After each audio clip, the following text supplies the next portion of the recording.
la 3 es la D de dedo, la 4 la B, la 5 la C, la 6 es la A, la 7 es falso, verdadero, verdadero, verdadero, verdadero. La 8 es la B, falso, verdadero, verdadero, verdadero, verdadero. La 8 es la B, la 9 es la la 10 es la C, la 11 es la D de dedo, la 12 es verdadero, verdadero, verdadero, verdadero, 4 verdaderos y 2 falsos. ¿Ya? Verdadero, verdadero, verdadero, verdadero, falso, falso. 13 la B, la 14 la A, la 15 la D de dedo, la 16 la E, la 17 la B, la 18 la B, la 19 la C y la 20 la D. Falsa, si han hecho más de 50%, se le va a considerar medio punto y al final va a ser a favor de ustedes, ya que ha hecho más de 50%, de 50 para arriba en verdadero y falso, ¿ya? Eso va a ser por uno. Diego me dijo una pregunta. ¿Cuál es la pregunta? ¿Saben de eso? Porque me dijo una pregunta.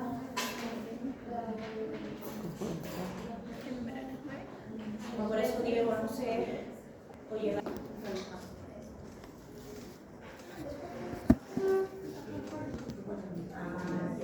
ahí se ha equivocado. Creo que el punto va a ser para todos, ¿ya?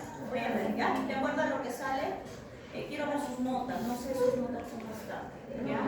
Si veo es el punto para todos, si no veo que están bien, muy bien, ya solo el que han hecho bien esa clase, ¿ya? En los exámenes todavía no me llega del doctor Ademir, pero él me va a mandar las notas entre hoy día, le he dicho ya, yo tengo que subir las notas ya esta semana. Le voy a mandar, antes de subir yo le mando primero al delegado, el delegado les pasa a ustedes. Si hubiera algún reclamo, me avisan, ya, eso va a ser antes de subir yo las notas, les pido eso, ya, porque ya subiéndolas es más difícil estar rectificando notas, ya, entonces así va a ser, ya, entonces voy a ir viendo las notas, a ver qué tal sale, ya, si esa tiene razón, es sólica, ya, ahí se lo ha ido seguro el doctor.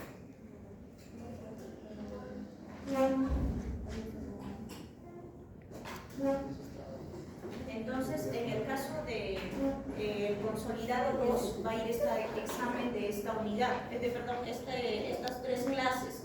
El doctor Ademir ha quedado en darles una clase de TEBE, ¿verdad? Va a venir de esa clase, quería que para eso también esté el delegado. Díganle al doctor Ademir cuál es la fuente bibliográfica, porque el ciclo pasado pidió la norma técnica de tuberculosis del 2023. Díganle, pregúntenle de dónde más va a venir tuberculosis. Ya le preguntan eso, le dicen a Diego, igual yo les voy a decir, pero ustedes también le dicen, ¿ya? Se me vaya a escapar.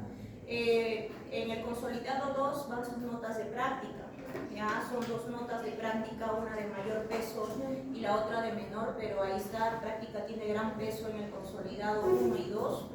Y una nota de caso clínico, les voy a mandar un caso clínico, más que todo enfocado en este tema, VIH, porque me imagino que ya habrán visto pacientes con VIH, me imagino, ¿no? ¿Todavía?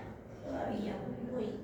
Tienen que pedir a sus docentes que sí hay pacientes con VIH, si de repente lo lleva un médico internista, que busquen en su sala de hospitalización, siempre por ahí hay un paciente PBBS, ¿ya? Entonces, la idea es que vean, porque este caso clínico va a ir dirigido con este enfoque, ¿ya? Un paciente PBBS de repente como oportunistas, ¿ya? Entonces la idea es eso, tienen que ver, tienen que decirle a sus docentes, sobre todo, veo al doctor Blanco ¿llevan a hablar con el doctor Blanco? No, el doctor Blanco sí veo que del Carrión sí veo que lo lleva a los alumnos, buenas tardes, veo que los lleva a nuestra área y ven pacientes PBBS, ¿ya? Pero en el caso de Prialé no sé, ¿ya? Entonces, por los doctores que tienen en Prialé, díganle al doctor que los lleve a ver pacientes, sí debe haber pacientes PBBS hospitalizados, ¿ya? para empezar el tema, en realidad el tema VIH es un tema muy largo. He tratado de hacer bien pequeño y me va a faltar inclusive a veces tiempo, pero voy a dar por eso los datos más importantes de estos dos temas. No sé, en el curso de microbiología, cuando llevaron los virus, no sé qué tal llevaron virus de HIV, pero es más que todo para ver estructura, porque ahí va a ir el tratamiento va dirigido ahí. La idea es que se vayan familiarizando, por eso les digo, los que quizás tienen un poquito más de fortaleza con los infectólogos, están viendo ya tratamientos antirretrovirales, y la idea es que se familiaricen con todas las familias, ¿no? Los inhibidores de integrasa, proteasa, los análogos, nucleósidos, para que sea un poco más fácil. Les he colocado los principales, en la otra clase también vamos a verlos más a fondo, pero la idea va por ahí en cuanto a estructura. Entonces van a recordar un poco de micro en el caso de VIH, ¿no? Entonces, ¿por qué lo estudiamos? Infectología, en realidad, nosotros como especialistas, es amplio en realidad llevar todo, pero dentro de los programas nosotros somos los que debemos manejar esta parte, sobre todo también cuando hay fallas virológicas, ¿no?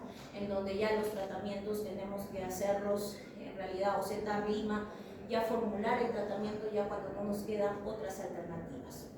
Entonces, en el caso de VIH o en el caso que ustedes lleguen a ver pacientes en estadio de SIDA, ustedes van a ver ahí también todas las oportunistas, ahí aprovechen porque en un paciente inmunosuprimido VIH se ven todas y en conjunto, ¿no? A veces tienen toxoplasmosis cerebral, están con pictococosis meningia, tuberculosis, tienen todas estrongiloidiasis, entonces diseminada, entonces están ahí todas las enfermedades ahí en este paciente y es donde ustedes más pueden aprender. Entonces yo les invito a que siempre estén buscando, pregunten por ahí donde hay un paciente PBBS. Por ejemplo, si están por Carrión, ahorita hay una paciente, la 18B, que es una paciente PBBS, que si ustedes de repente están por Carrión rotando, de repente que le den una ojeada, es una paciente PBBS en falla virológica con MENTV. Y también otras oportunistas, de repente por ahí estamos planteando y sería bueno que si se dan por ahí otros cursos de repente que llevan por ahí, vean a esta paciente. Entonces, en el caso también, en cuanto de VIH, los que han tenido la oportunidad ya de estar en la estrategia, los que generalmente están con los infectólogos, han visto que hay una estrategia SNITS, que se encarga pues del inicio del tratamiento antirretroviral y seguimiento. Pero ¿por qué es importante también para ustedes? Porque ustedes ya actualmente la idea del tratamiento antirretroviral es que se descentralice. Entonces ustedes ya van a dar tratamiento antirretroviral, si es que van al serum o por ahí van a dar ya tratamiento antirretroviral, depende de dónde vaya. La idea es descentralizarlo lo máximo, ¿no? ¿Por qué? Porque la idea es pues un paciente que está muy lejos, ¿no? Imaginando de acá muchas horas y viaja, es engorroso para él solo para recibir tratamiento antirretroviral, viajar tantas horas. Entonces la idea es, así como el tratamiento antituberculoso ya está descentralizado, el tratamiento antirretroviral también lo esté. Entonces ustedes van a, en realidad, van a dar. Yo ya creo que cuando ya den ya va a estar bien acoplado que ustedes den. Ahorita están dando, por ejemplo, Justicia, Paz y Vida y Chilca, y está dando tratamiento antirretroviral, ¿ya? Entonces la idea es que ustedes manejen estos términos, ¿ya? Otro, los que de repente no han visto todavía pacientes PBBS y sobre todo en estadiaje SIDA, ¿cómo ustedes verían signos de inmunosupresión cuando vienen pacientes, por ejemplo, llegan a emergencia, llegan pacientes a emergencia y cómo ustedes de repente determinarían cuándo solicitar el examen de VIH? De repente en práctica que han llevado. Muy bien, diarreas crónicas reagudizadas, muy bien.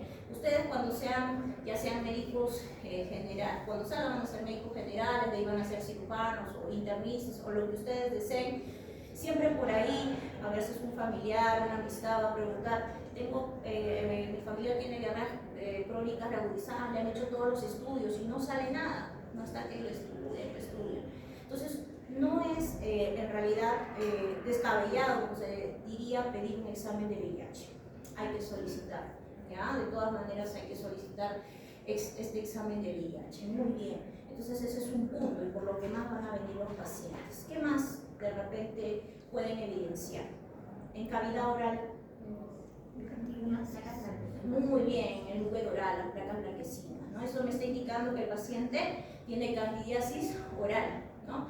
Entonces, uno de los puntos que también vamos a ver, que quiero que lean de la norma técnica del 2020 de adultos, es los estadiajes según la OMS del 2007, también está acá en las diapositivas.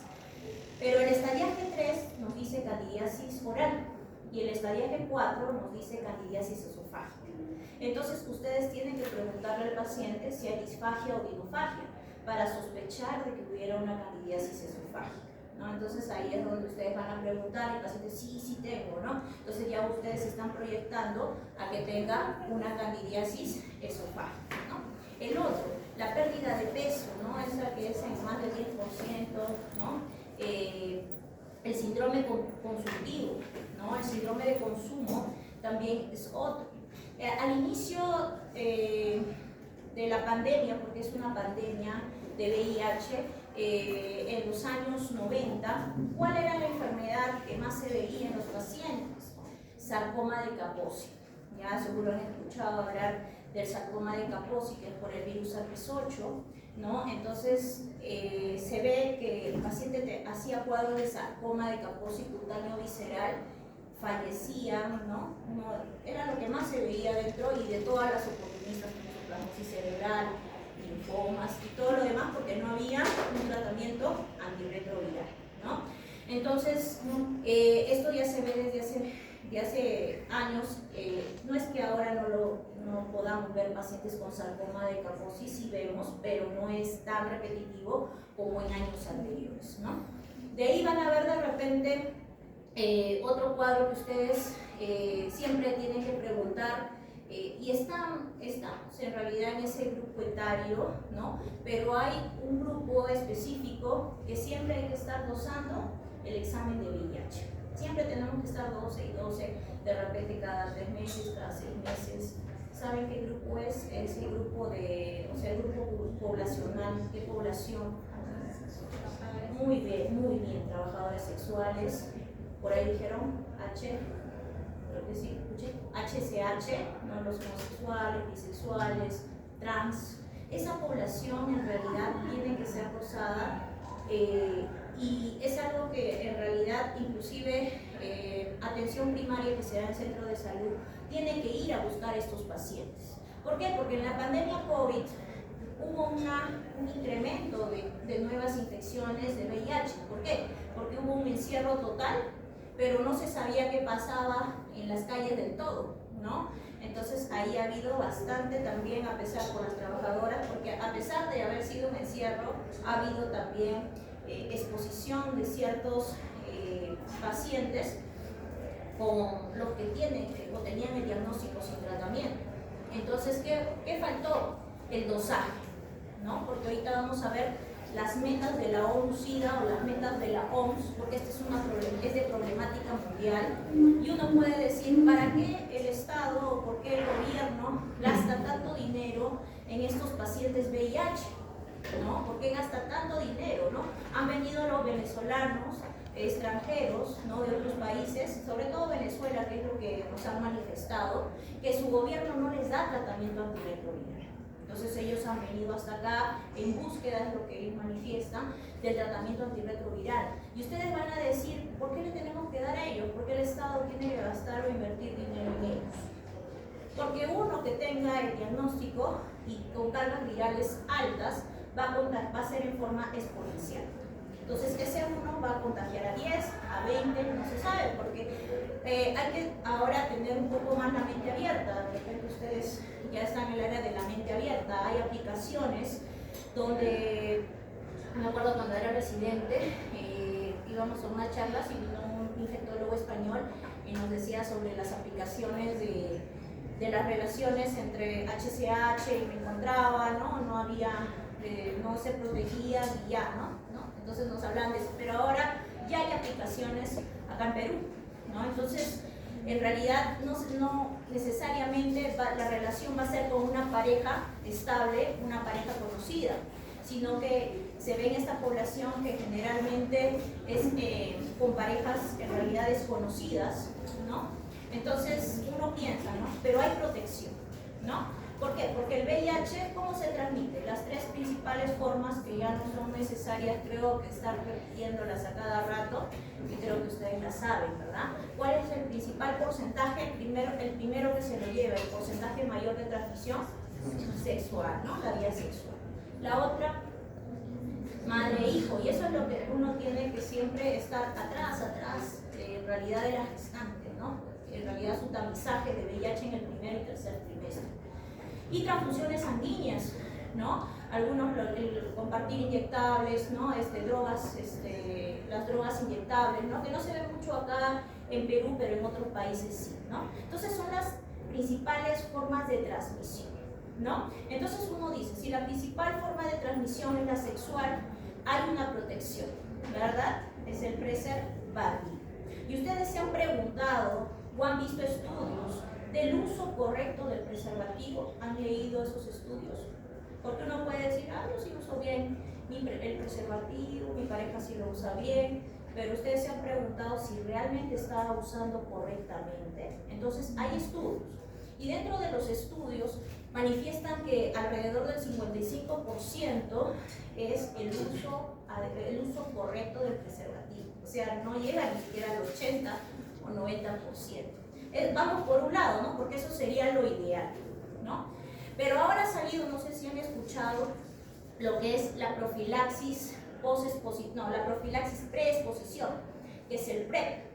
No sé si han escuchado de ya tomar en otros países, y acá ya en Lima y algunos departamentos ya se está dando el PrEP, que es el uso de tenofovir en tricitabina, y son los pacientes que tienen, son la población clave. Los trans, los discordantes, o sea, aquellos que tienen una pareja VIH positiva, pero ellos no lo son, ellos entrarían en ese grupo, no toda la población de trabajadoras sexuales. Entonces ahí es donde entraría el PrEP. ¿Para qué? Para prevenir la transmisión, ¿no? Entonces, para eso se da el PrEP, y ya hay una norma técnica del 2023. No les estoy pidiendo que la lean, sino que hay una norma técnica de PrEP, ¿no? Entonces, así indagando, ¿no? Antes de que llegue la norma técnica, entre los colegas de infectología, que estábamos ahí, me acuerdo, reunidos, inclusive médicos, infectólogos, se preguntaron, ¿no? Así nomás éramos 10, me acuerdo, y preguntaron así sobre el PrEP, porque íbamos a ver de Tubada en un curso que iba a dictarse, ¿no? ¿Qué usarías más? ¿Qué te gustaría usar más? ¿Preservativo o PrEP y no preservativo? Y siendo personales médicos, más del 90% prefirió no usar preservativo y usar el PrEP. Entonces, imagínense, si eso lo dice un colega médico, o varios colegas médicos, uno, me acuerdo, nomás dijo, no, yo no voy a usar PrEP, mi preservativo, ¿no? Pero, si miren, si fueron colegas, imagínense la otra población. Entonces, la otra población que mucho no desconoce más de los temas médicos y demás, entonces, por eso también se da el PrEP, es más fácil. Pero ¿qué nos queda un poquito cortos del PrEP? ¿Qué otras enfermedades han aumentado en otros países? Sífilis es una, gonorrea, ¿no? Clamidia, herpes genital, ¿no? Entonces han aumentado esas. ¿Por qué? Porque ya no usó el preservativo, solo usó el PrEP, ¿no? Entonces, todo esto, ¿por qué se da? Porque la idea de la ONU-SIDA o de la OMS es que haya menos infecciones por VIH. Esa es la principal meta, de que se evite o se dé una prevención en la transmisión del VIH. Entonces, por eso invierte el Estado. Uno se pregunta por qué invierte tanto, por qué el venezolano tengo que estar dando, por qué tengo que estar, ¿no? Pero es para que no se siga dando la transmisión. Hay muchos casos en infectología, uno se abre la mente, ¿no? A veces viene la señora y van a tener casos así en donde se acusan.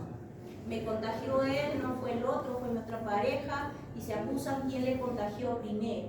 ¿no? Y es una de las respuestas difíciles de dar a veces, vamos a ver las etapas, ¿no? Cómo es en realidad asintomáticos o sintomáticos, a veces el periodo de latencia es alto, largo, ¿no? A veces es hasta 15 años, entonces no podemos determinar bien quién fue al final que le contagió, porque cada huésped es distinto, no todos los huéspedes son iguales. Entonces la idea es abrir un poquito la mente, porque sí hemos tenido casitos, ¿no? En que viene la esposa, le contagia el esposo, y el esposo no solo tenía la condición heterosexual, sino era bisexual, tenía una pareja aparte y le había contagiado. Así, múltiples casos, en realidad, por eso un poquito más la mente abierta, no es en realidad no decir no le voy a pedir HIV, por ejemplo, en el grupo etario de adulto mayor. Uno dice, ay, ¿qué va a tener el paciente de 80 años HIV, ¿no? Claro, viendo siempre con la sintomatología, ¿no? Tengo que ver que tenga sintomatología clínica. Entonces, ¿por qué le voy a pedir a este paciente adulto mayor pues un examen de VIH, pobrecito, ¿no? Y todavía con esposa, ¿no? O algunos casos viudos, sale reactivo, ¿no? ¿Por qué? Porque a veces se van a las trabajadoras sexuales, ¿no? Y por ahí, ¿no? Puede haber, o con alguna persona desconocida, ¿no? Y no se protege, ¿no? Entonces ha pasado bastantes casitos también, alcohol, ¿no? Eso es lo que nos cuenta Serix, ¿no? Que vienen por las obstetras, alcohol, se meten, no saben ni con quién, ni por dónde, amanecen hasta con trans, y ya, así hay casitos, ¿no? Entonces, ¿por qué? Porque no se acuerdan, ¿no? No se acuerdan, ahí ya. Pero para eso también existe la profilaxis post-exposición. Y han venido algunos así asustados, ¿no? Y se le ha dado, y las profilaxis se dan dentro de las 72 horas, ¿ya? Solo se da un mes la profilaxis post-exposición. Entonces, así hay que abrir un poco la mente en el caso de HIV, ¿ya? Entonces, ¿cuáles son las metas? Pues siempre mundiales de VIH. El objetivo en realidad, porque siempre pues es una amenaza de salud pública, ¿no? Siempre se han puesto ahora las metas de poner fin al SIDA, ¿no? Siempre esa es la meta, ¿no? Para el 2030, ¿no? Ustedes saben, si han escuchado, si hay la cura para el VIH, ¿han escuchado? ¿Han escuchado de repente por ahí?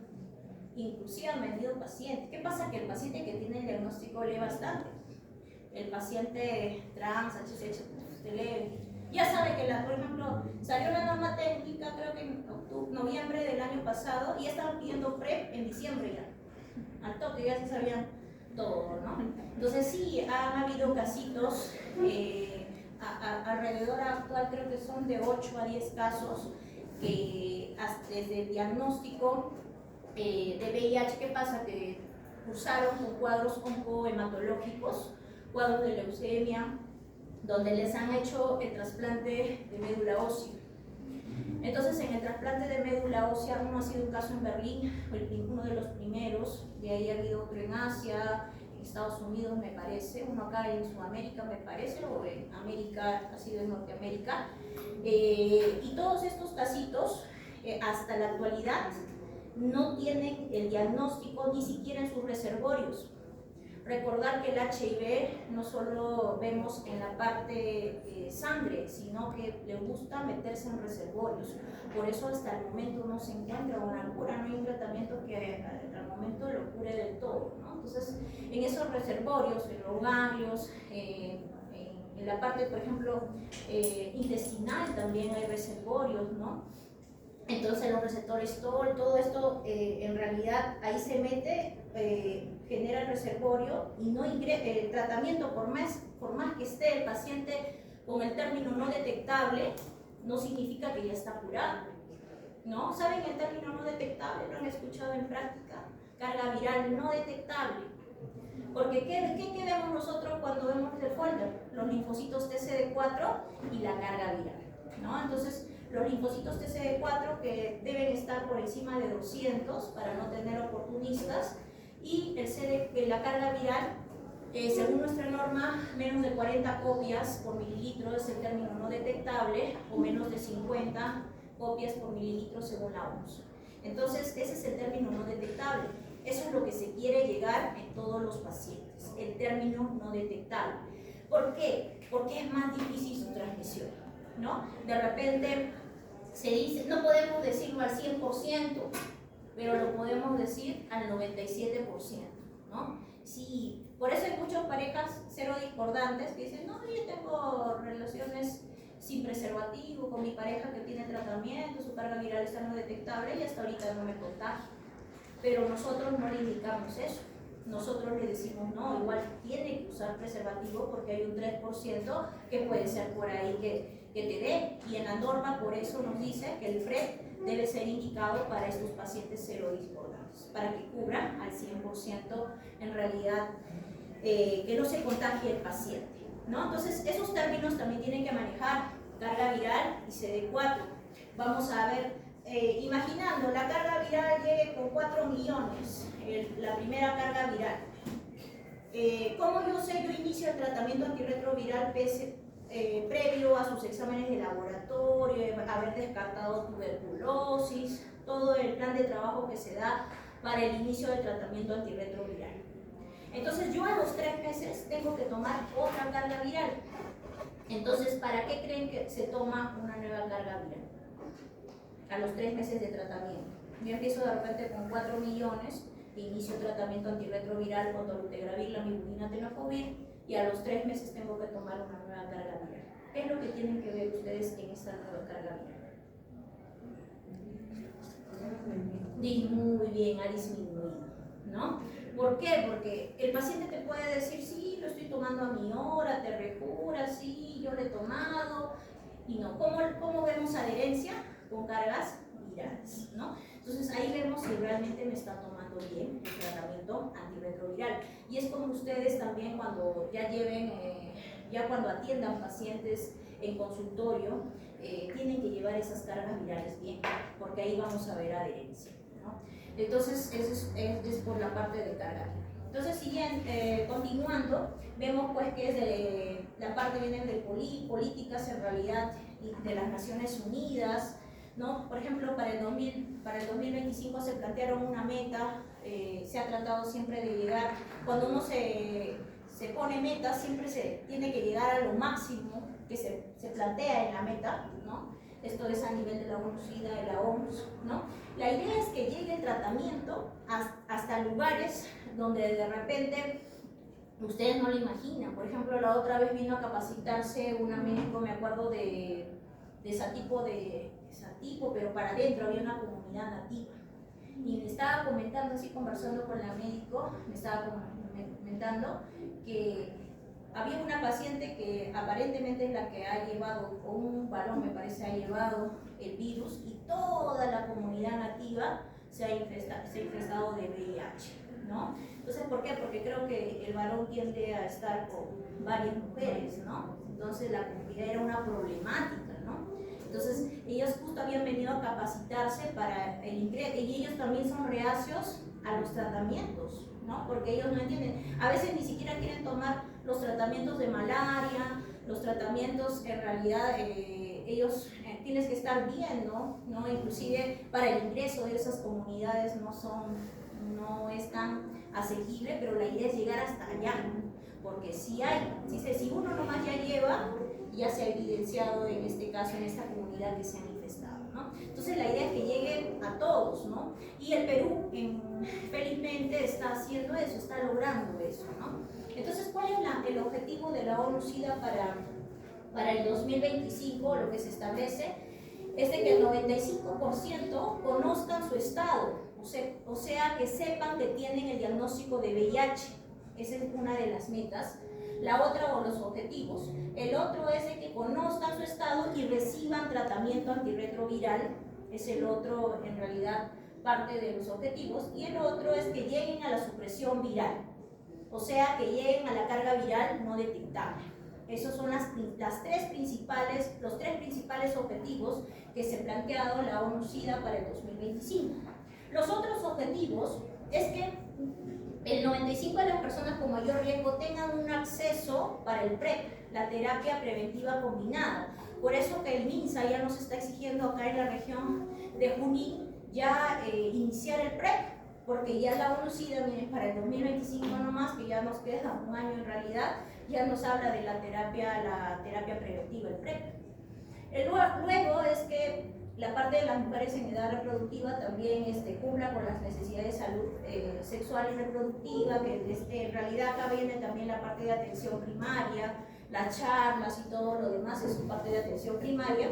Y la idea es llegar también a evitar o eliminar la transmisión del VIH de madre a hijo, sería, ¿no? De madre a hijo. Por ejemplo, hace poco me estaban comentando en el Carmen, no sé, a alguno que lleve acá con el doctor Vera, me estaban comentando de que habían pactado, me da pena, una niñita, me parece un niñita, ¿no? Que ha nacido la niñita ha nacido en un centro poblado alejado y a la mamá no le han hecho tamizaje ni del primer trimestre ni tercer trimestre. Y la niñita ya le han hecho las 2 reacciones de cadena de polimerasa y ya tiene una carga viral de 700, o sea, no hay duda de que esa niñita hubo una transmisión, o bien transplacentaria, o bien en el canal del parto, o en la lactancia materna, ¿no? Porque la carga viral de esa mamá ha debido estar alta, ¿no? Para haberle transmitido. Ya tenemos una nueva niñita que no ha sido pues tapizada o estudiada en la lejanía. Por eso cuando ustedes se vayan a su serum, ustedes tienen que ir hasta el último rincón, y eso siempre con su obstetra o en realidad siempre vigilando que lleven bien sus controles, ¿no? Y las pruebas rápidas, todos los establecimientos los tienen. Entonces las pruebas rápidas ustedes van a contar, así se vayan a la célula, a lo último, ¿no? Van a contar con esas pruebas. O sea, no van a tener en realidad decir no y no captar a estas gestantes. ¿Por qué? Porque da pena tener niños con VIH. Desde el inicio, desde esta pequeña va a tomar desde ahora hasta cuando llegue la cura, ¿no? Entonces va a tomar bastante tiempo, ¿no? Entonces es triste ver esta población, ¿no? Los que llevan de repente en el Carmen, o el doctor Vera, o el Priale, los pacientitos que hay pediátricos de repente con VIH, en realidad es triste, ¿no? En realidad da mucha pena esa población. Luego la otra es de que menos del 10% de los países tengan leyes políticas. La idea es que para que nieguen el acceso, acá han puesto a la justicia, o que lleguen a tomar el tratamiento antirretroviral, pues tengan un acceso, ¿no? Por ejemplo, Venezuela, el caso de Venezuela que les estaba diciendo que según ellos el gobierno no les da tratamiento antirretroviral, pero la Organización Mundial de la Salud a nivel en realidad se tiene que dar, ni bien lo diagnostiquemos, y no demorarnos mucho en darle el tratamiento. Por eso antes sí se demoraba, ¿no? Y se perdía, el paciente decía, ay, no me atiende 1 mes, 2 meses, y se perdió 1 año y recién llegaba nuevamente con estadiaje SIDA, ¿no? Y sacar de un estadiaje SIDA es más difícil, pero sí se puede lograr. En el caso también la discriminación y el estigma, el menos del 10%, ¿no? Les digo esto porque pese a nosotros ser médicos y ser colegas, da mucha tristeza, no sé si es ignorancia, pienso yo, miedo, no sé, a pesar de ser colegas, para hacer un procedimiento quirúrgico quieren cargas virales no detectables, ¿no? Entonces uno se pregunta, pero si el tratamiento es quirúrgico, yo no necesito pues tener una carga viral no detectable, va a demorar a veces de 3 a 6 meses. Entonces el colega pues quirúrgico siempre pide eso, y no. Si el paciente tiene una carga viral que no llega a la no detectabilidad, tiene que tomar o usar las medidas de bioseguridad. No va a esperar a que el paciente de repente está con una liquesis vesicular o una colédoco que todavía no sé, y esperar hasta que la carga viral sea no detectable. Eso en realidad no sé en qué normativa o en qué ideología estará, ¿no? Porque en realidad estos pacientes ahí ya están discriminando. ¿Qué hacemos nosotros? Llegan a quejarse que los han tratado mal, vaya a su salud y quéjese, porque usted no puede ser discriminado por tener esa enfermedad. Nadie puede ser discriminado por tener esta enfermedad. Nadie puede sacarlo del trabajo por tener esta enfermedad. Entonces hay leyes, la ley es contra el SIDA. Entonces nadie puede darse ese lujo de discriminar y estigmatizarlos, ¿ya? Porque nadie lo ha buscado. Hay varios pacientes que no es que han estado con 10, con 20 parejas desconocidas, no. Hay personas que a veces, como les digo, uno, los niñitos que no tienen la culpa, el otro, una pareja que no sabía que su esposo pues le transmite, ¿no? No tienen la culpa. Ni creo que es cuidarse, ¿no? Tampoco es juzgar a los que se fueron pues con 20 o 30 parejas en realidad desconocidas. Al final no estamos para juzgar, estamos para tratar, para prevenir, para orientar y no estigmatizar. Quiero que se saquen ese concepto porque siempre tengo problemas con los quirúrgicos. Entonces los que quieren ser quirúrgicos tienen que cooperar. Por ejemplo, uno de los que coopera bastante con nosotros siendo pacientes PBBS es el servicio de neurocirugía, ¿no? Tenemos pacientes PBBS y a veces hacen MECTEBs, hipertensión endocraniana, y hay que colocarle derivaciones ventriculoperitoneales, hay que hacerle biopsias, y ellos entran sin nada, no, ya no importa, es un paciente PBBS, así su carga viral está en millones, pero entran y se colocan todo, sus medidas de bioseguridad, y si hubiera un accidente ocupacional, hay una profilaxis post-exposición. Es algo que también quiero que quede.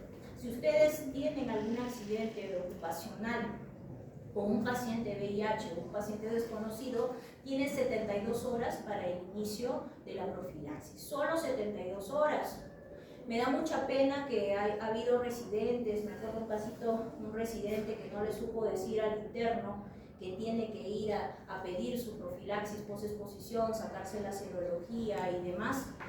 Y el paciente asustado, tuvo por consultorio particular, lo vi y yo dije, no, te tiene que dar la profilaxis post-exposición. Ese flujograma de ocupacional tiene que estar bien dado, porque cualquiera de ustedes puede tener un accidente ocupacional. Por ejemplo, yo he tenido un accidente también, una punción lumbar, de un paciente con VIH, con carga viral en 4 millones, me acuerdo, y al toque me dieron ahí ya mi profilaxis, terminé el mes, y te cubre el 100, dentro de las 72 horas. Fuera de eso ya nosotros no podemos dar profilaxis, porque el estudio está dentro de las 72 horas. Entonces ustedes al toque tienen un accidente, un AGA, ya, se van a salud, se lavan las manos, ya saben, se van a salud ocupacional o con la encargada. Si es un sábado en la madrugada, VIH no está abierto, solo de lunes a viernes, no significa que van a esperar hasta el lunes, no. Ahí mismo en emergencia hay un kit, ahí al toque empiezan su profilaxis post-exposición. Ya les estoy diciendo porque puede ser que algunos de ustedes o un compañero tenga un accidente y ustedes le van a decir, ¿ya? Porque a veces desconocen, y eso da mucha pena, desconocen y ya llegan a veces tarde y bueno, ha pasado con una enfermera hace poco, y da pena porque ya ha venido 7 días después, ¿no? Y es un paciente desconocido, ni siquiera, y lo que hacemos, ¿qué hacemos nosotros?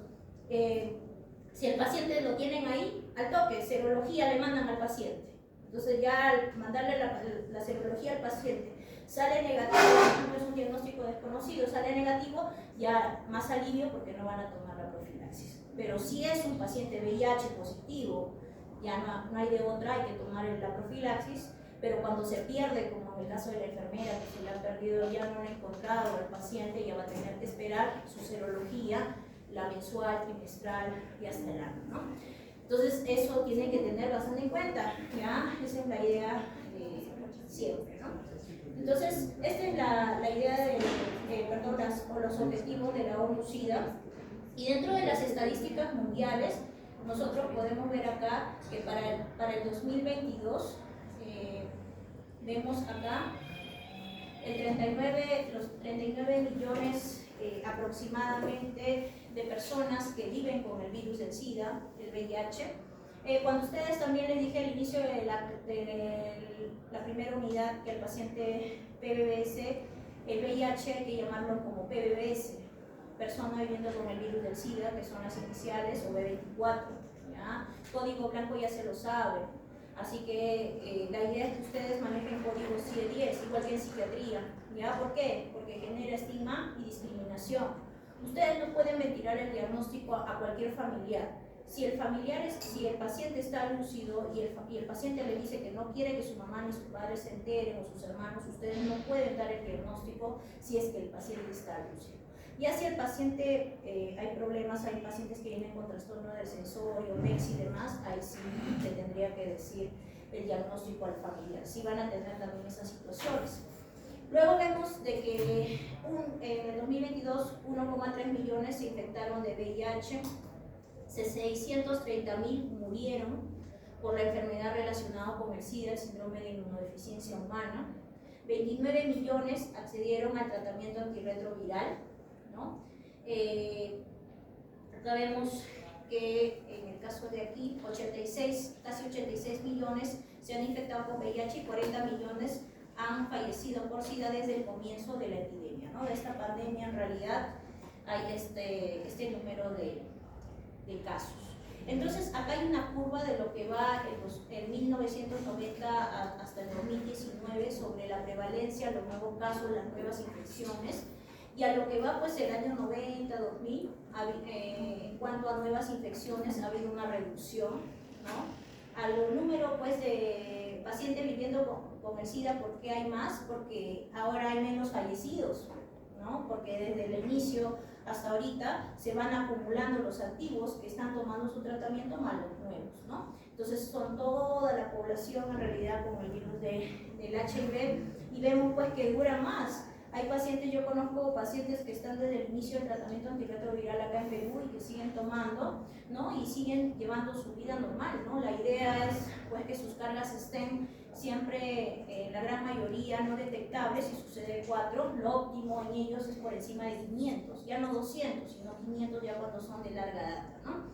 Y vemos los fallecidos, ¿no? Por SIDA, ¿no? Entonces vemos que sí, pues hay una baja a los años de los inicios antes del tratamiento antirretroviral, ¿no? Entonces, ¿cuáles son el continente, los países que más tienen? Y que ustedes van a sus buscadores PubMed, ponen VIH, y los que tienen mayores estudios es África, Sudáfrica, ¿no? Mozambique es uno de los, con Sudáfrica son uno de los que tienen mayor población con VIH, estallaje SIDA, inclusive transmisión materno-infantil, ¿no? Son los que mayor porcentaje tienen aquí en cuanto a los estudios que hay, ¿no?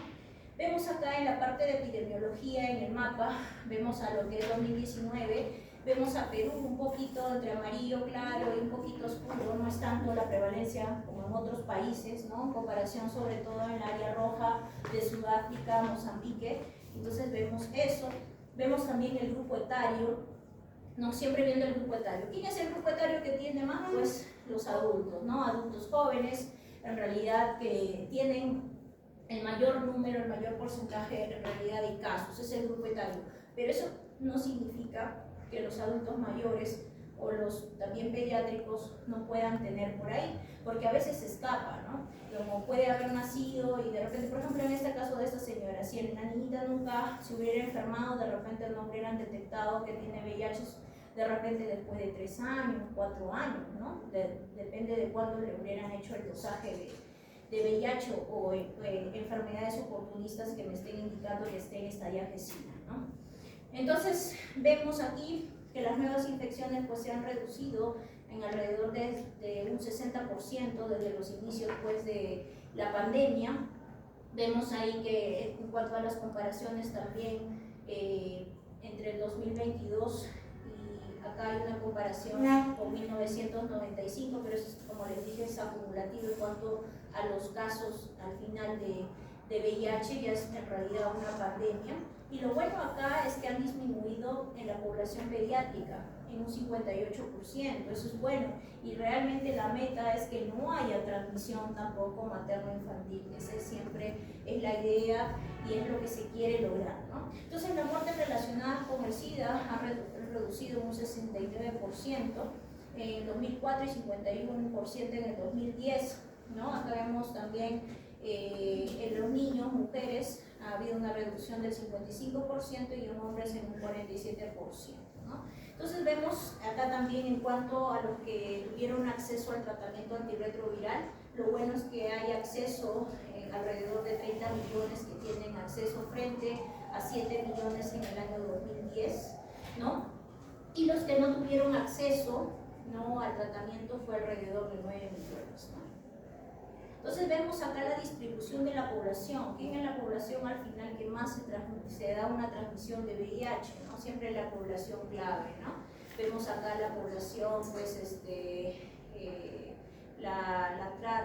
los HCH, la población trans, por ejemplo, acá también la población que usa drogas, ¿no?, endovenosas, ¿no?, en otros países los trabajadores sexuales, ¿no?, y la población también común, porque siempre por ahí va a haber un control, ¿no? Entonces vemos acá también en el mapa a los que recibieron pues tratamiento antirretroviral para lo que va el 2021, y vemos que Perú es uno de los países que está en verdecito oscuro, casi oscuro, ¿no? Porque hay otros, está en realidad entre el 70 al 80% en realidad de que todos los pacientes que se le hace el diagnóstico oportuno tengan un tratamiento antirretroviral. Y esa es la idea al final, eso es lo que se quiere lograr según todo pues estas políticas a nivel internacional y nacional. Entonces, ¿qué pasa? Nosotros vamos a ver que se da pues al inicio de, se adquiere el virus, ingresa, y el primer síndrome que se va a ver es el síndrome retroviral agudo. No sé si han escuchado del síndrome retroviral o el síndrome mononucleósido, ¿ya? De repente lo han escuchado con el término del síndrome mononucleósido, ¿no? Que el paciente comienza a tener fiebre, dolor de cabeza, hay odinofagia, hay adenopatías, ¿no? Cuadros gripales vienen así, y ese es cuando recién pues ingresó el virus y está comenzando a generar un síndrome, ¿no? Entonces ahí es donde vamos a encontrar la carga viral en millones. Y ustedes dirán, y ustedes se preguntarán cómo, les había comentado de que ¿cuándo se da mayor la transmisión? Cuando la carga viral es mayor, ¿no? Cuando la carga viral es mayor, la transmisión se va a dar más. Entonces, este es un síndrome que es bien difícil que ustedes van a dar con el diagnóstico de VIH, pero hay que sospecharlo sobre todo cuando ustedes engloban o hacen un enfoque integral, de repente factores de riesgo, ¿no? Múltiples en realidad, donde ustedes puedan decir sí, tengo que tamizar VIH, ¿no? Para poder encontrar rápidamente este síndrome retroviral, ¿no? Y poder darle tratamiento y de que esta persona ya no siga contagiando a un montón de personas. Entonces la idea en realidad es, hemos tenido así casitos, me acuerdo de un síndrome retroviral agudo así, donde el joven no decía que era HCH, pero tenía toda la, ¿no? de HCH, ¿no? Pero no quería afirmar que era HCH, hasta había negado que creo que ha tenido parejas y demás, pero por el síndrome mononucleósido que hay diagnósticos diferenciales, y ahí entra citomegalovirus, Epstein-Barr, ¿no? Virus respiratorios, ¿no? Que son parte de los diagnósticos diferenciales de VIH en este síndrome mononucleósido. Se decide tomarle una carga viral. Aparte, no nos salía todavía la prueba rápida que teníamos, o el ELISA, que era de anticuerpos, no nos salía todavía, pero salía indeterminado, me parece. En este paciente se manda la carga viral, y la carga viral de este paciente estaba en 8 o 9 millones de carga viral, de copias por mililitro. Entonces no había duda de que este paciente pues tendría un síndrome retroviral agudo con carga viral alta, ¿no? Y que si lo hubiéramos dejado, no lo hubiéramos diagnosticado, hubiera seguido de repente contagiando a más pacientes, ¿no? A más personas, ¿no? Entonces la idea es esa, ¿no? Al final es un poco difícil por la parte de serología, ¿no? Ahorita vamos a ver la serología. Entonces en HIV sabemos que es el virus de inmunodeficiencia humana, solo da humanos, no es ese, no sé si habrán escuchado que el primate o el mono tuvo una relación o relaciones con el humano y por ahí no. El HIV es netamente del humano. Así como hay para humanos, también hay para primates. Por eso el estudio que se hace con primates, los estudios que se hacen, los ensayos y demás, se hacen con los primates, pero con su virus de inmunodeficiencia del primate. Igual creo que ustedes, los que tienen sus gatitos, también hay un virus de inmunodeficiencia del felino, ¿no? Cada uno tiene, no es una zoonosis, el HIV es netamente del humano. ¿Ya? Eso no hay que olvidar. Y el SIDA, pues, que es el síndrome de inmunodeficiencia adquirida, ya es donde pues está el paciente inmunocomprometido y cualquier oportunista va a ingresar, ¿no? Pertenece a la familia de los retrovirus, ¿no? Es un virus RNA, ¿no? Es un virus RNA. Y vemos acá la estructura, de una forma rápida, vemos acá cuáles las principales glicoproteínas que van a permitir a adhesión o al ingreso de los linfocitos TCD4, vemos a las lipoproteínas 120 y 41, ¿no? Y acá vemos en realidad toda la parte del genoma RNA y vemos, por ejemplo, acá dónde van a actuar los fármacos. Por ejemplo, acá tenemos la transcriptasa reversa, acá van a ir los inhibidores análogos de la transcriptasa reversa. Entonces ahí es donde ustedes tienen que aprenderse más o menos estos inhibidores, ¿no? ¿Qué inhibidor dentro del tratamiento antirretroviral que actualmente se está dando, inhibidor análogo nucleósido de la transcriptasa reversa, conocen? En uno de los más antiguos de repente, uno de los que tenemos en el tratamiento antirretroviral.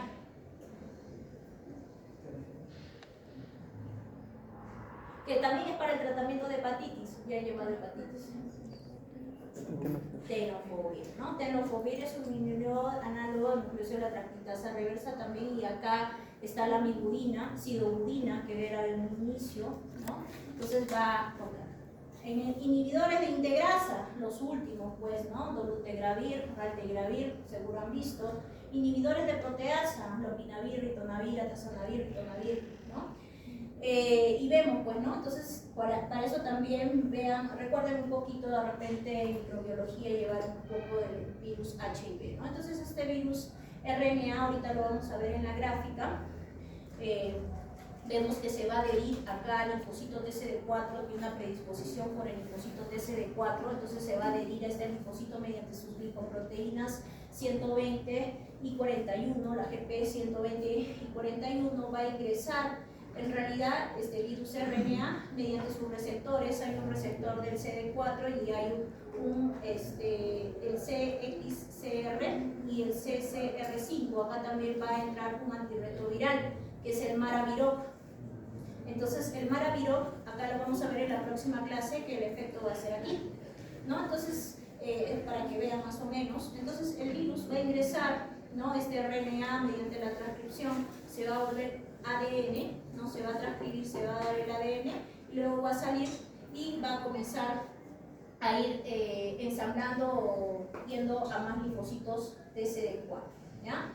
Entonces, en cuanto a la historia natural del VIH, acá es donde les había hablado un poco del síndrome retroviral agudo, ¿no? Esta es la línea más que todo, la que ven en azulita es la línea del linfocito TCD4, ¿no? Entonces, al inicio de la infección aguda, los linfocitos TCD4 no van a tener una alteración tan marcada, pero luego de unas semanas, entre la cuarta semana hacia la 12ª, puede haber una ligera o una baja de los linfocitos TCD4, pero luego va a haber un ligero incremento del linfocito TCD4.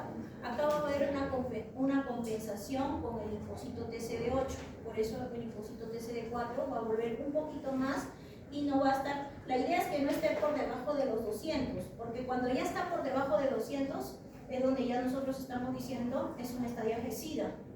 Entonces ahí es donde más vamos a ver quizás y decir, no, este paciente debe estar con un CD4 menor de 200 porque tiene tal oportunista y tal, ¿no? Pero ven que la infección aguda no llega ni siquiera a menos de 600. Por eso que el paciente ni siquiera en cuanto a cuadros sintomatológicos lo va a sentir.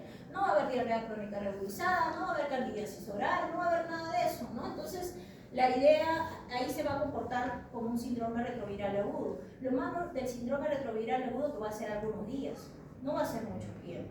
Entonces, eso también, por eso es un poco difícil la identificación. Nos guiamos bastante de factores de riesgo, estilo de vida y demás para poder de repente por ahí solicitar un examen de VIH. Luego la parte asintomática, ¿no? Puede durar esta parte asintomática de 10 hasta 15 años. Es ahí que ustedes no pueden decir, ay, la pareja de hace un año me contagió, o la pareja de hace 4 años, o la pareja de 5 años, no. No sabemos con certeza cuál de todas las parejas le contagió. Entonces, si es que tuvo, ¿no? De repente solo ha tenido uno, ya se sabe que de repente solo fue uno, no hubo transfusión sanguínea, hay que preguntar siempre esos datos para ver otras formas de transmisión del VIH, ¿no? Entonces, cuando yo veo la estadia GESIDA, cuando ya hay esta sintomatología oportunista, ¿no? Cada huésped es independiente. Hay algunos que en 1 año, 2 años desarrollan el estadia GESIDA, 3 años. Entonces, la idea no es que todos 10 va a pasar y recién te va a dar el estadiaje 5, ¿no? Entonces, vemos acá una curva, la línea roja que es de carga viral, la línea celeste que es de CD4, acá abajo las semanas y los años. Entonces, ¿qué pasa? En cuanto a CD4, si les dije, va a ir bajando, pero va a haber una compensación por los linfocitos de CD8 y de ahí van a ir bajando de acuerdo al huésped, ¿no? Cada huésped es puede ser 1 año, 10 años, ¿no? En cuanto al CD4, y la carga viral, sobre todo en el síndrome retroviral agudo, va a ser alta. Entonces ahí es donde yo puedo tranquilamente pedir una carga viral y va a estar en millones, ¿no? Entonces ahí es donde la vamos a ver de repente como parte de una infección primaria o retroviral agudo que ya se está dando, ¿no? Luego va a hacerse la clínica de latencia, donde va a ser asintomático, y luego ya pues vuelve a subir, ¿no? Por múltiples factores, ausencia de tratamiento, ya el sistema inmunológico no da más, entonces comienza a subir la carga viral más, el CD4 más, y es donde se da más la sintomatología del estadiaje 5, ¿no? Entonces esa línea rojita es para ver la parte de la carga viral. Entonces vamos a tener fases, sobre todo para ustedes de repente ha habido casos donde de repente el paciente ha tenido una exposición y no pudo tomar la profilaxis post-exposición. Entonces, y justo se entera que fue VIH positivo. No sé, alguien le dijo, fue VIH positivo, no usé preservativo, ¿y qué examen yo podría pedir? ¿No? Entonces uno dice, el inmunoblot, voy a pedir el Western blot del inmunoblot a los 7 días, ¿no? Al toque nomás ya se quieren hacer porque están desesperados para saber si ya se contagiaron, ¿no? Entonces estas fases nos van a ayudar qué examen van a solicitar a qué tiempo, ¿ya? Entonces, porque cada examen tiene por qué se tiene que pedir o no. Entonces hay una fase de eclipse. Cuando hay la adquisición del virus HIV, no hay ninguna prueba que va a detectar la positividad. Esta fase de eclipse dura alrededor de 8 a 10 días.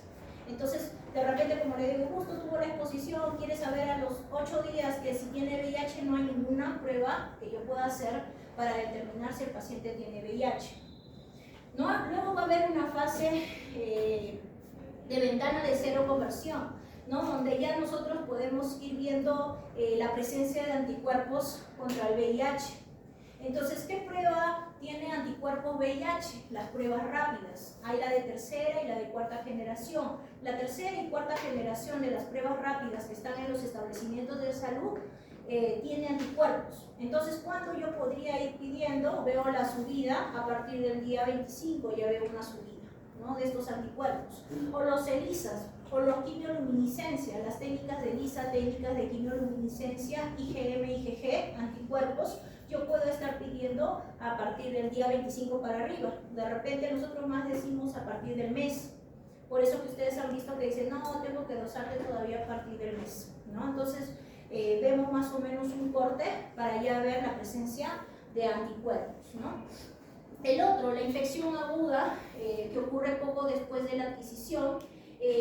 Nosotros después de esa fase de ventana, el periodo de eclipse, donde no puedo dosar ningún examen, la carga viral va a comenzar del virus, va a comenzar a replicarse.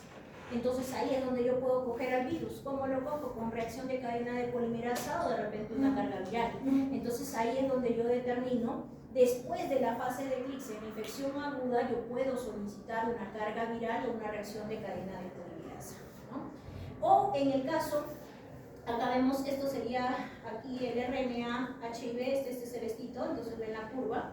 Ven, por ejemplo, en el verdecito, es otro que podemos pedir antes, es el antígeno P24. No lo tenemos, lo tenía el instituto hace unos meses, pero ya se acabó. Podíamos pedirlo a partir del día 20.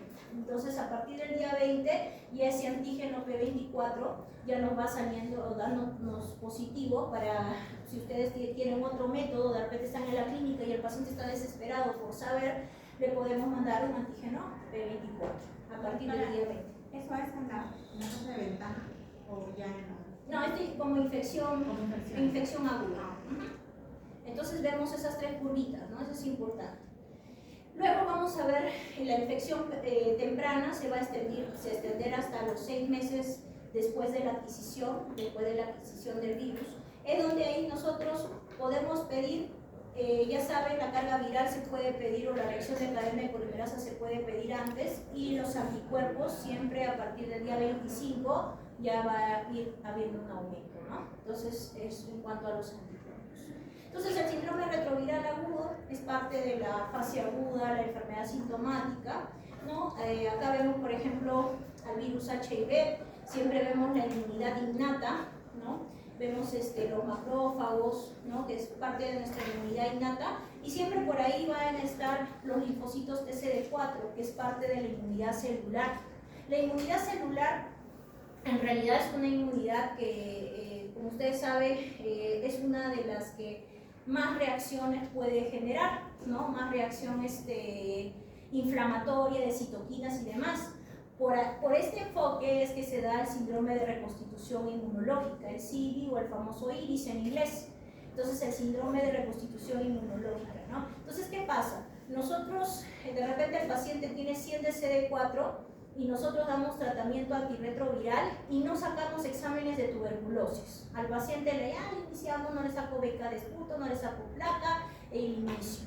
Entonces, el paciente empieza con el tratamiento antirretroviral y a los 15 días el paciente comienza con fiebre, tos, hemoptisis, expectoración y un cuadro de dificultad respiratoria, ¿no? Bien marcado.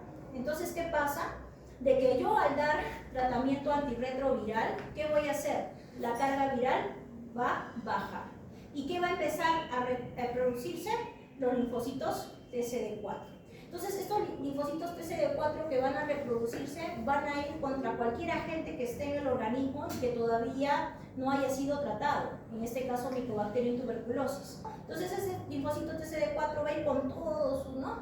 Y va contra este Mycobacterium y todas sus citoquinas y demás por querer matar a este Mycobacterium. Entonces, va a generar el síndrome de reconstitución inmunológica. Por eso les digo a los colegas que no saben también un poquito mucho, porque sé que no es su campo, pero están desesperados porque iniciemos rápidamente.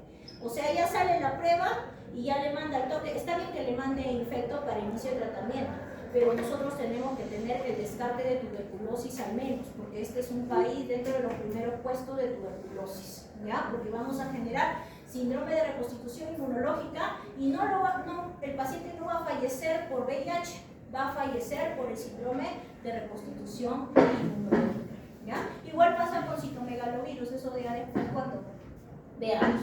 Entonces, acá se va a dar, en realidad, el virus se va a adherir al linfocito TCD4, ¿no? Acá se va a migrar a más células y luego se va a ir a la región, la parte linfática y luego vía hematógena, ¿no?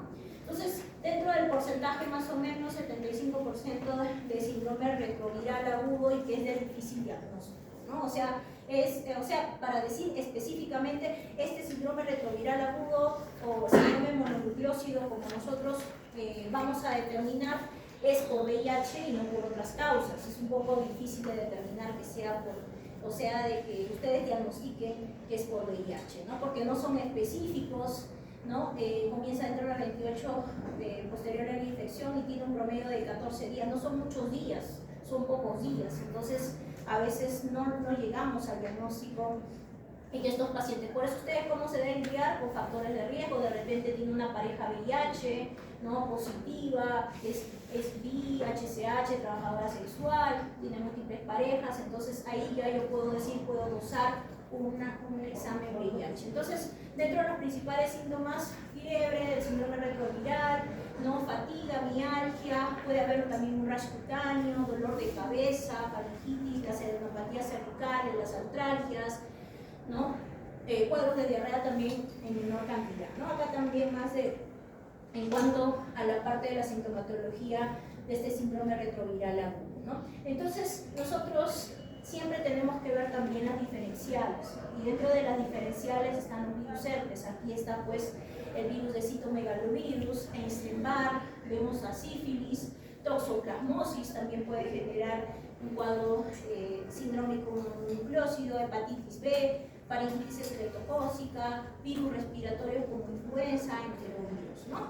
Y dentro de los exámenes que puede haber una alteración en estos pacientes con un síndrome retroviral agudo, de repente pueden tener, mostrar de repente leucopenia, trombocitopenia, aumento de las transaminasas, ¿no? Pero también suelen ser inespecíficos, no son del todo para poder diagnosticarlos ya, ¿no? Entonces, según la definición de caso, es algo que también quiero que lo lean de la norma técnica, también se colocaba, me parece acá, cuando yo digo que es una infección por VIH. Entonces, la CDC, este es a nivel internacional, la CDC, ¿cómo la define? Esta es la CDC del 2014, en donde nos dice pues que es un resultado positivo de cualquier prueba inicial de anticuerpos o la combinación de antígenos anticuerpos. ¿Eso qué quiere decir? Dentro de las pruebas rápidas que tenemos la prueba de tercera generación que es de anticuerpos y la de cuarta generación que es de antígenos anticuerpos. Si yo tengo una prueba rápida de tercera generación reactiva y una de cuarta generación, yo ya no tengo duda de que el paciente tiene VIH. Yo ya no necesito un inmunoblot, no necesito una técnica de inmunofluorescencia indirecta e inclusive no necesito tampoco un ELISA o una quimioluminiscencia.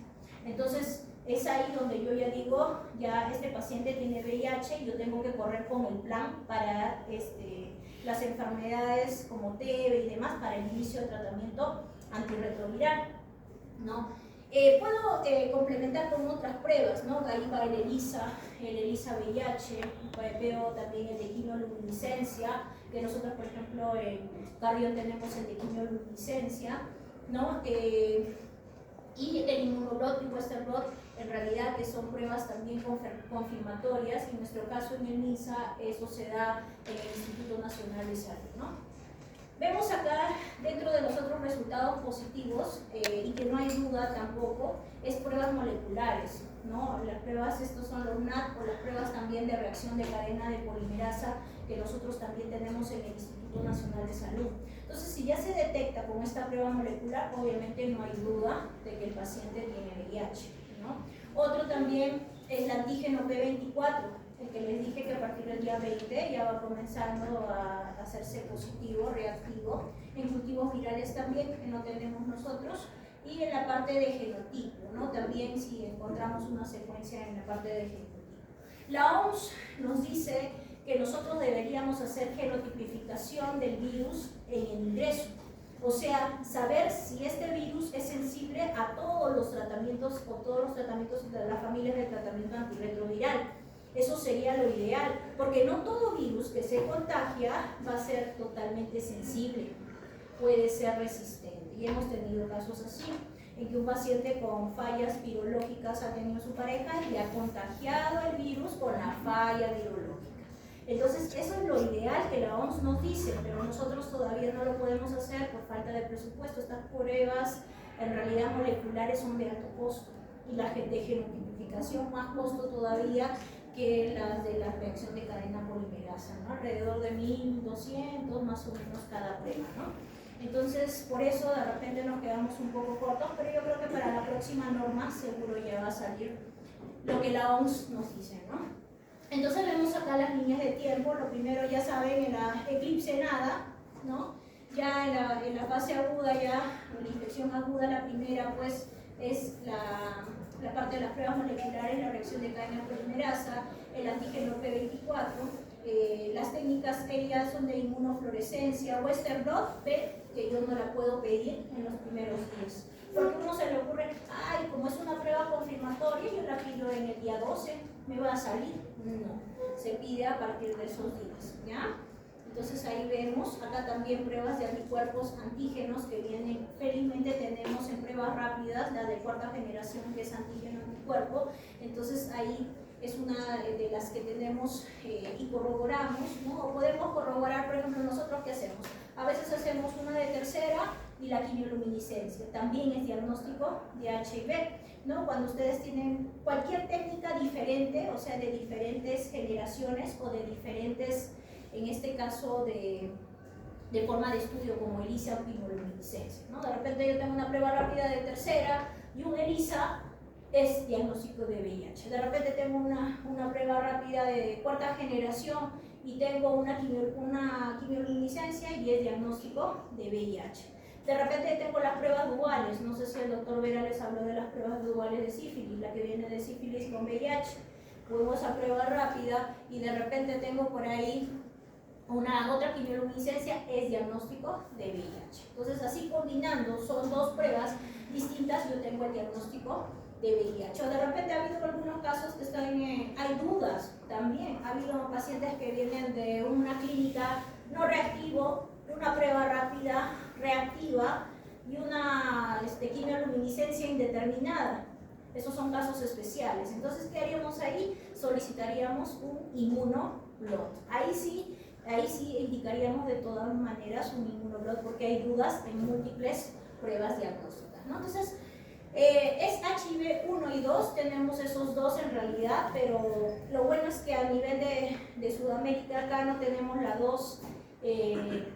En otros países como Asia y África sí tienen la 2, ¿no? Nosotros solo tenemos VIH-1, pero igual en el instituto en el instituto ellos sí dosan ambas, ¿no? Entonces vemos esto, ¿no? Entonces las diferentes formas en realidad de ver, o de repente ha habido pacientes que tienen solo una prueba rápida y al toque es difícil, ¿no? Pero al toque se hizo de repente una carga viral o una reacción de cadena polimerasa en un particular, también es diagnóstico de VIH, ¿no? Entonces tenemos múltiples formas, pero siempre dos pruebas, ¿ya? Son dos pruebas y eso también nos dice la norma técnica, ¿ya? La norma técnica del 2020, ¿no? Entonces se ha visto que en el acto sexual es donde más se da la transmisión por VIH.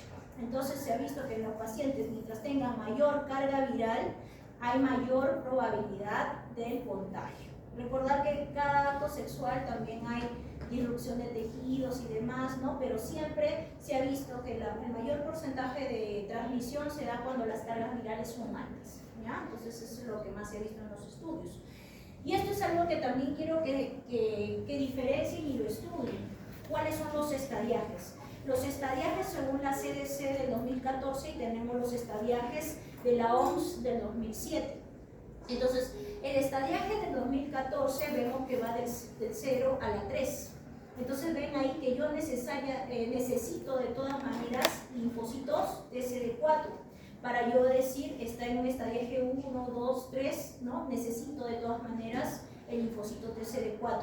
Nuestra realidad no siempre es esa, porque el linfocito TCD4 sale después de un mes en nuestro caso, en INSA, en Priales y desconozco, no sé en cuánto tiempo sale el CD4, pero necesito esos CD4. Entonces en el estadiaje 0 no hay CD4, en el 1 mayor de 500, en el 2 de 200 o 499 y en el 3 menor de 200. Vamos a la parte clínica y tiene también condición de estadiaje SIDA, ¿no? Entonces, si viene un paciente varón de 18 años con diagnóstico de HIV, la carga viral le sale 1 millón y tiene un CD4 en 90, según la CDC del 2014, ¿qué estadiaje estaría? En el 3, ¿no? Entonces así se puede uno formular preguntas, ¿no? Y el otro es el estadiaje de la OMS. Acá vemos en inglés, no acá les he colocado, pero acá les he colocado también parte de la norma técnica, que quiero que vean el estadiaje de la OMS del 2007, en donde vemos que va del 1 al 4, ¿no? Vemos que ahí se vale tanto en la parte clínica como en parte de CD4. Y vemos que en el 1 es mayor de 500, el 2 de 350 a 499, el 3 de 200 a 349 y el 4 es menor de 200. Y acá van asintomáticos, síntomas leves, avanzados y SIDA. Y esto sí es importante que ustedes me lean, los estadiajes. Por ejemplo, el paciente viene con, de repente, herpes zóster, ¿no? Herpes zóster recién ha sido diagnosticado de VIH. ¿En qué estadiaje clínico según la OMS está? En el 2, ¿no? De repente el paciente viene con un oral, pero no tiene disfagia, no tiene odinofagia, ¿no? Es una candidiasis oral. ¿En qué estadiaje está? En el 3, ¿no? O diarrea crónica, ¿no? La diarrea crónica más de un mes, ¿no? De ahí vemos tuberculosis pulmonar, infecciones bacterianas graves, ¿no? Y en el 4, que están prácticamente todas las oportunistas. Uno, el síndrome de consumo, neumocistis. Vamos a ver en la próxima clase la neumonía por neumocistis girovesi, es uno de los que también bastante vemos en los pacientes en estadiaje SIDA, es un estadiaje 4, ¿no? Las diarreas crónicas por coxilias intestinales, Cryptosporidium, Cystoisospora B, Cyclospora cayetanensis, también es parte del estadiaje 4. Estaba comentando un grupito que habíamos tenido un cuadro de pacientes con leishmaniasis atípica diseminada. Tuvimos un paciente así. Entonces, lo primero que se nos ocurre, como sabemos esto del estadiaje SIDA, estaba con un síndrome también consultivo, había perdido peso, nos estábamos sospechando de VIH. No es descabellado porque es dentro de uno de los también parte del estadiaje 4.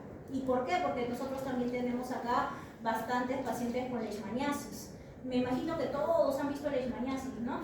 Sí, ¿no? Todos, ya, al menos por ahí ya un poquito, ¿no? Criptococo, ¿no? El honguito que se mete a la cabecita, toxoplasma, ¿no? También está acá metido. Sarcoma de Kaposi, las tuberculosis extrapulmonares, ¿no? También están aquí, ¿no? Entonces ven todo esto y los linfomas, el linfoma cerebral primario, el linfoma no Hodgkin. Entonces ya el paciente tiene, de repente está en un estadiaje clínico seculaus 4, ¿no? Entonces vemos esos estadiajes que quiero que los lean.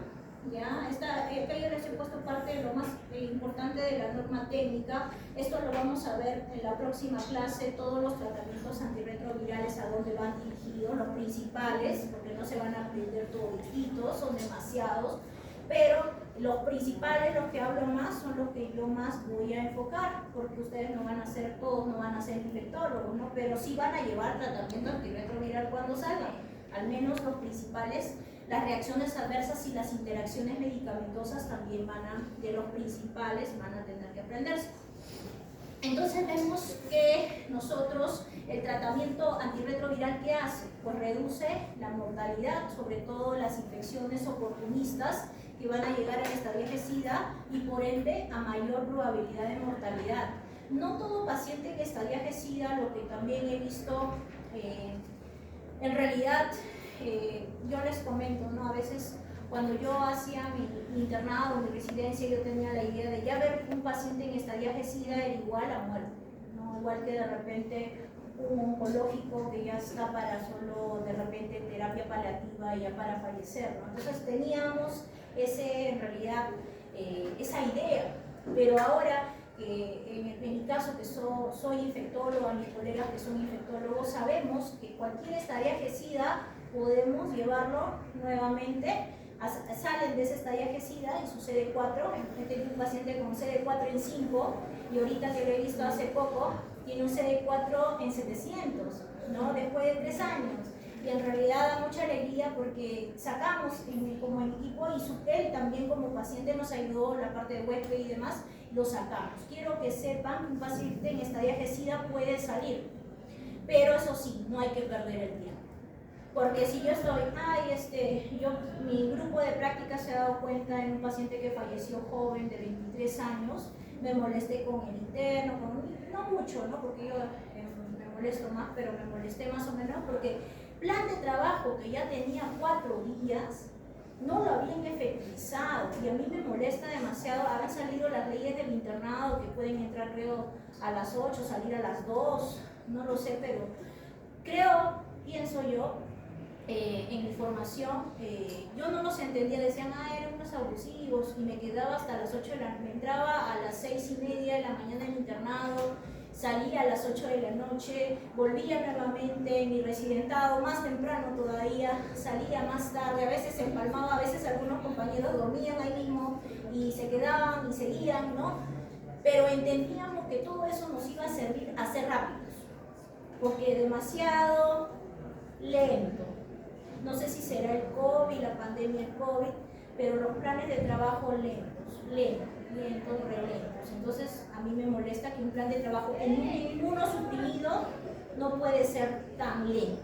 Entonces yo les dije, ya no me queda tiempo, se me va, y se fue. Entonces, me molesté por el hecho que no hacen, me dicen, la interconsulta, sí, se le mandó. ¿Y dónde está? ¿Ya vieron que si ya le mandaron? No sé, la técnica de repente, no sé, miran el techo, miran otra cosa. Al menos quiero que me sepan, se hizo el hemograma, ya que salió en el hemograma. No sé, pero miren en la historia, no, tienen que estar acá. Solo tienen 12 pacientes en mi servicio, y yo me acuerdo cuando era interna, llevaba 18 y 36 cuando mi mi cointerna se iba a guardia. Y yo digo, ¿cómo no pueden saberse esos ya líquido cefalorraquídeo? Creo que quedó claro el estudio de líquido cefalorraquídeo, ¿no? Y a mí ya no me digan, no sé qué salió, no. Me dicen pleocitosis con apredominio polimorfo, con hiperproteinorraquia, con consumo de glucosa, es compatible con una MEC bacteriana, es compatible con una MEC viral, es compatible con una MEC TB. Yo ya no quiero resultados, quiero interpretaciones y ya diagnósticos, porque ya a ustedes se les ha dado esa clase. Entonces, y también tienen que ver neurología, no sé si habrán llevado estudio de líquido cefalorraquídeo, pero hay que fortalecer. Porque este paciente no te espera, fallece. Hemos tenido también la pena, un fallecido también, ha estado 4 días, hipertensión portal, se ha ido rápido, también 45 años. Ustedes ven, nosotros tenemos menos muertos que otros servicios. ¿Por qué? Porque nuestros planes tienen que ser rápidos, no nos esperan. Tienen que estar ya, traer ya, hacer el diagnóstico definitivo. Las pruebas moleculares nos sirven aquí porque son rápidas y precisas. Y doy el diagnóstico oportuno y preciso. Entonces, no es que pues van a esperar un tiempazo, sí me esperan, ¿no? Como un paciente que no es PBBC. Igual pasa en los diabéticos, igual pasa en los de enfermedad renal crónica, ¿no? Entonces están esperando, no sé, y el paciente se complica, ya falleció, ¿no? Entonces, eso en realidad es lo que queremos que ustedes se lleven y mejoren. Si van a ingresar a las 8 y van a salir a las 2 de la tarde, háganme bien las cosas, ¿ya? Las leyes los amparan, muchas cosas, pero háganlas bien. Eso los digo cuando de repente ustedes si sigo todavía en Carrión y por ahí pasan a mi servicio como internos, no quiero pues que no me sepan estas cosas, les estoy enseñando. Yo les pregunto, ¿son de la Conti? ¿Ya de qué año? Ya. Entonces ya sé más o menos qué se llevaron de infectología, ¿ya? La adherencia al tratamiento antirretroviral es otra de nuestras barreras, por eso es un equipo multidisciplinario que llevamos todo esto. En realidad, por ejemplo, en Carrión, la obstetra, la enfermera, la psicóloga, la asistente social está detrás del tratamiento para ver que lo esté tomando bien y que el paciente llegue a una supresión viral como se debe, en realidad, para que no haya falla virológica y el paciente tenga complicaciones en un futuro. Entonces, ¿qué se nos dice? ¿Cuál es el esquema que se debe iniciar?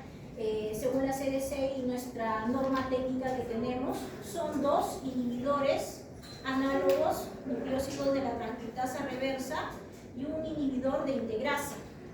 Entonces ahí tenemos tenofovir, lamivudina, son 2 inhibidores análogos de la transcriptasa reversa, más un inhibidor de integrasa que es dolutegravir. Tenemos lo que nos dice la CDC y también nuestra norma técnica, ¿no? Por ejemplo, acá vemos abictegravir, tenofovir, alafenamida, ¿no? Y entricitabina.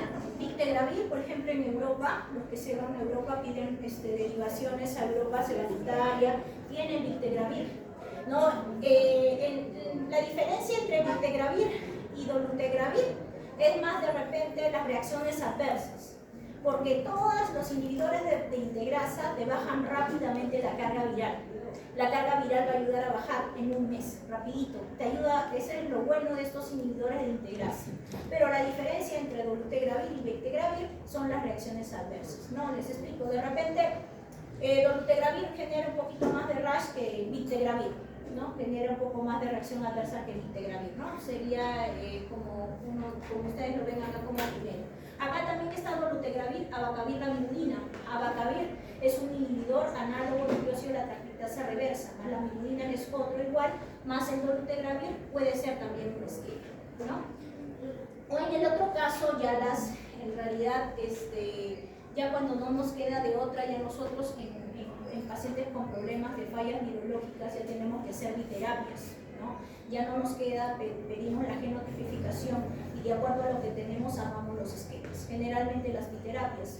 Hemos tenido pacientes con resistencia a inhibidores análogos nucleósidos y no nucleósidos, por ejemplo el Favirex, no sé si de repente habrán escuchado, y son sensibles o susceptibles a IPs, a inhibidores de proteasa e inhibidores de integrasa, entonces ya formamos terapias, ¿no?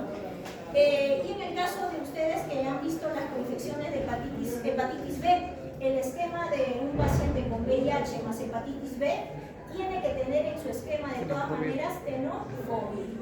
No puede tener abacavir, ya, porque abacavir no me cubre hepatitis B, pero sí tenofovir. Entonces en el esquema tiene que estar. Entonces acá les dejo lo que les dije sobre las pruebas de tamizaje, las pruebas rápidas de LISA, ¿no? Las pruebas de inmunofluorescencia indirecta, las técnicas de inmunoblot que son pruebas confirmatorias, definitorias, ¿no? También el CD4 y carga viral que pedimos de inicio al tercer mes, al sexto mes, al año, ¿no? Según nuestra norma técnica, cuando se dicen pues que son definitores de dos casos, dos pruebas rápidas de anticuerpos, ¿no? De diferentes fabricantes, eso también puede darse, ¿no? Que tenga una prueba de anticuerpos rápida del hospital y se va al laboratorio de afuera, uno particular se hace otra prueba de anticuerpos y son diferentes laboratorios, también me indicaría que es un paciente VIH, ¿no? La de tercera con cuarta, ¿no? Y así, quiero que me lean todo esto, el tratamiento antirretroviral, las pruebas que nosotros tenemos que solicitar, y me quedo acá en tratamiento antirretroviral, y este es nuestro esquema, pues según la norma técnica del 2020 del adulto, que les invito a que lean, ¿ya? Tienen que leer la norma técnica del 2020, no es difícil, léanme pues lo que les estoy colocando también como acá en las diapositivas, lean esa parte, los estadiajes de LOPS, los estadiajes de la CDC, por ahí van a ir las preguntas, ¿ya? Las pruebas, ya es importante las pruebas, y luego es poco lo que me falta de estas diapositivas, de esta clase, y la otra son enfermedades oportunistas. Es larga esa clase, pero he tratado de ser corta, ¿ya? Y quiero que también ustedes, si hay un casito por ahí de alguna oportunista, ustedes vean al paciente, porque así más o menos les voy a tomar también el examen con un paciente. Así como les digo en clase, paciente tal, así puede venir el examen. ¿Ya, chicos? Entonces, Diego, ¿llegó? Ya, Diego. ¿Cuál era la pregunta? La 9, ¿me dijiste? La 9. Ya, voy a ver si es